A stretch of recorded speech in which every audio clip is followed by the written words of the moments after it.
In the late 1940s, the world was on the mend, recovering from a war that had left few places of the globe untouched.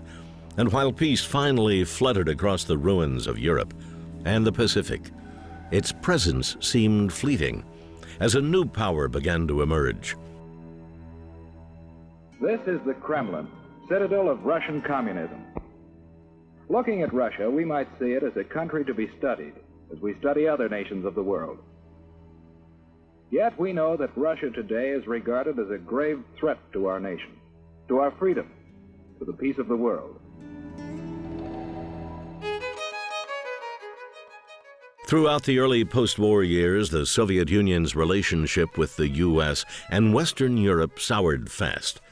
A clash of ideologies, of democracy and communism, which appeared destined to implode.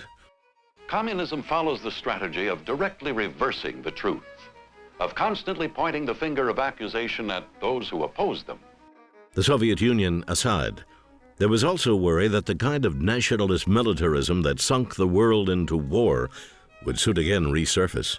And by 1949, talks for a defensive alliance of nations began and materialized quickly. The North Atlantic Treaty was signed by Norway, Denmark, the Netherlands, Belgium, Luxembourg, France, Italy, Portugal, the United Kingdom, Iceland, Canada, and the United States. This union of 12 nations became known as the North Atlantic Treaty Organization, or more simply, NATO. NATO signaled a major change for U.S. foreign policy, which for years had maintained a non-interventionist role, with the very big exception of World War II. And though the country signed the NATO treaty in April of 1949, its membership still had to be ratified and approved by a Congress that wasn't entirely willing to turn its back on diplomatic isolationism. In Washington, the Senate Foreign Relations Committee begins hearings on the ratification of the North Atlantic Pact. Senators Vandenberg and Connolly, top foreign experts of Congress, greet Secretary of State Acheson, who is to lead the presentation of the case for the alliance. The momentous measure is expected to run into weeks of debate on certain points. On July 21st, 1949, the U.S. Senate approved the North Atlantic Treaty. The alliance formally went into effect a month later and began a new era of cooperation and defense. During its 6 years, NATO has well proved its power for peace. It is a calm, studious approach to peace. It is a new approach. Never before in history have Europe's rival nations formed such a working alliance. When one free nation anywhere is threatened by aggression, the safety of all free nations is ultimately at stake.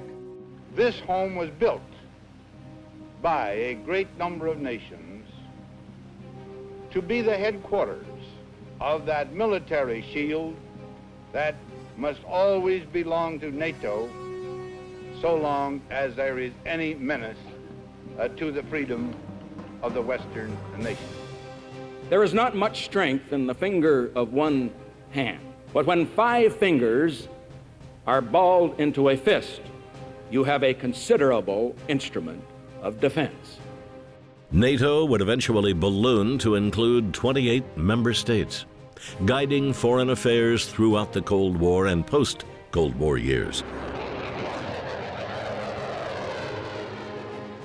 The mutual defense pledged all those years ago remains a strong cornerstone of Western diplomacy, and a strong reminder that in a world of many, peace cannot be won alone.